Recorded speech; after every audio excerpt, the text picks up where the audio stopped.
মেয়েদের কি লজ্জা শরম কিছু নাই? হ্যাঁ, শাড়ি পরে এমন ভাবে হাঁটে, দেখলে মনে হয় জীবনে মরবেই নাই মহিলা, সারা জীবন দুনিয়াতেই থাকবে মনে হয়। হ্যাঁ, এদের বিরুদ্ধে কথা বললে অনেকে আমার উপরে অ্যাটাক করে যে হুজুর আপনি খুব মেয়ে বিরোধী কথা বলেন। না না, যেই মেয়ে নিজের সম্মান বোঝে না সে তো পরিপূর্ণ মুসলিম মেয়েই হতে পারে না। যুবক ভাইরা, ঠিক কিনা বল? এরা শাড়ি পরলে আমাদের কোনো আপত্তি নাই, আমাদের সামনে পরা যাবে না। আমাদের বিয়ে হয় নাই, আমাদের চোখের সমস্যা আছে। তোমার যদি শাড়ি পরতে খুব মন চায়, বাড়ির ভেতরে বসে ইচ্ছা মতো সেলফি তোলো, ইচ্ছা মতো সাজো, সমস্যা নাই। বাট স্বামীর সামনে সাজতে হবে, পরপুরুষের সামনে নয়।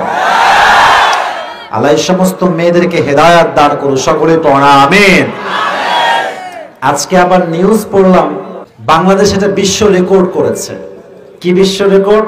কিশোরগঞ্জে প্রায় 14 কিলোমিটার রাস্তা পর্যন্ত তারা, কি বলবো আসলে দুঃখের কথা, দেখছেন না আপনারা? পুরো রাস্তা রং করে কি যে একটা অবস্থা, এটা নাকি বিশ্ব রেকর্ড। একটু ভাবেন যে আমাদের দেশে আমরা উন্নতি কিসে মনে করি? রাস্তায় রং করা 14 কিলোমিটার পর্যন্ত 9,000 লিটার রং খরচ হয়েছে। আমার মনে হয় যারা এগুলো খরচ করেছে তাদের ইসলাম সম্পর্কে চুল পরিমাণ কোনো ধারণা নাই। যুবক ভাইয়েরা, সবচেয়ে বড় আফসোস লাগে আমার এই বাংলাদেশ রেকর্ড করছে কোথায়? দেখেন আমাদের দেশের অবস্থাটা আসলে কি। আমাদের দেশ যদি আপনি শিক্ষা দিয়ে ভাগ করেন, শিক্ষার অবস্থা কি? পুরো পৃথিবীতে যতগুলো দেশ আছে, আমাদের এই দেশটা শিক্ষা ব্যবস্থার দিকে 137টা দেশের মধ্যে 124তম। কতটা ডাউন দেখতে পাচ্ছেন?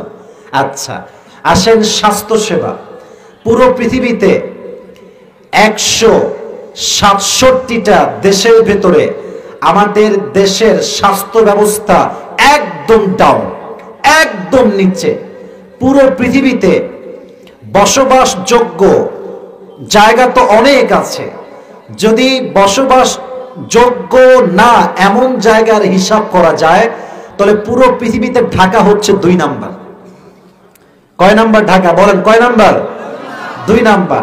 আর যদি আপনি দুর্নীতির কথা বলেন, দুর্নীতি পুরো পৃথিবীতে বাংলাদেশ হচ্ছে 7 নম্বরে আছে। আহা আহা, উন্নতির জোয়ার নাই আসল জায়গায়, নকল জায়গায় উন্নতি নিয়ে আমরা পড়ে আছি। যুবক ভাইরা, কথা ঠিক কিনা বলো?